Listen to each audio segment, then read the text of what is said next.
Super ফোরের লড়াইয়ে এগিয়ে যেতে কাল আবারও নামছে বাংলাদেশ। এবার প্রতিপক্ষ শ্রীলঙ্কা। জয় দিয়ে টুর্নামেন্ট শুরু করতে চায় বর্তমান চ্যাম্পিয়নরা। ম্যাচ ডের আগের দিন লঙ্কানরা অনুশীলনে ঘাম ঝরালেও বিশ্রামে কাটিয়েছে টিম টাইগার্স। একাদশ পরিবর্তনের সম্ভাবনা কম, তবে লিটন দাসদের দুশ্চিন্তার নাম গরম।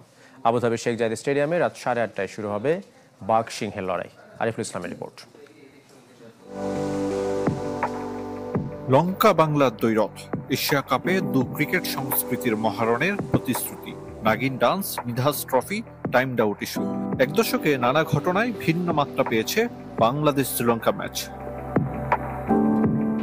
মাত্র 2 মাস ব্যবধানে আবারও মুখোমুখি। সুপার ফোরের দিগন্তে চোখ রেখে ক্রিকেটারদের জন্য অগ্নি পরীক্ষা এ ম্যাচ। ওডিআই ওয়ার্ল্ড কাপে আমরা জিতছি, ইভেন লাস্ট সিরিজেও আমরা জিতছি তাদের সাথে। সো এটা আমাদেরকে একটা এক্সট্রা বুস্ট আপ দিবে। আর যেহেতু অনেক ম্যাচ খেলছি তাদের সাথে, প্রত্যেকটা প্লেয়ারকে আমরা চিনি, প্রত্যেকটা প্লেয়ারকে জানি, তাদের উইক জোনও জানি। সো আমরা ওয়েল প্রিপেয়ার্ড হয়ে মাঠে নামবো।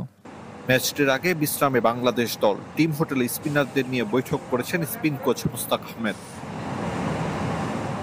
জয় দিয়ে এশিয়া কাপ শুরুর পরও কম বেশি সমালোচনার শিকার লিটন দাসের দল।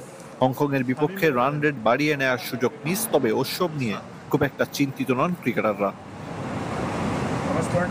একাদশ পরিবর্তনের সম্ভাবনা কম, গরমের সাথে মানিয়ে নেওয়ার চ্যালেঞ্জ আর এই উইকেটে ম্যাচ খেলার অভিজ্ঞতায় লঙ্কানদের চেয়ে এগিয়ে বাংলাদেশ। আমরা আমাদের প্ল্যান মোতাবেক আগাইতেছি। যে ম্যাচে 6th বলার লাগবে, যেটা পাকিস্তানি ইউজ করছে, সো যখন যে ম্যাচে লাগবে আমি ক্যাপ্টেন সেটা ইউজ করবে। সো আমরা আসলে জেতার জন্য নামবো মাঠে।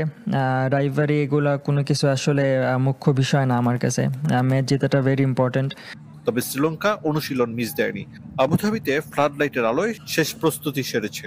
বিশেষ করে পেসারদের নিয়ে বেশি খেটেছেন কোচিং স্টাফরা। টুর্নামেন্টের প্রথম ম্যাচ খেলতে নামছে এশিয়া কাপের সফল দলটি। টি-20 হেড টু হেডে এগিয়ে শ্রীলঙ্কা। 20 দেখায় ওদের 12 জয়ের বিপরীতে বাংলাদেশ জিতেছে 8 বার। তবে লঙ্কা বাংলার লড়াইয়ে সমীকরণ কি আসে যায়? টুর্নামেন্টের অন্যতম আকর্ষণীয় ম্যাচ, মরুভূমিতে ছড়াচ্ছে উত্তাপ।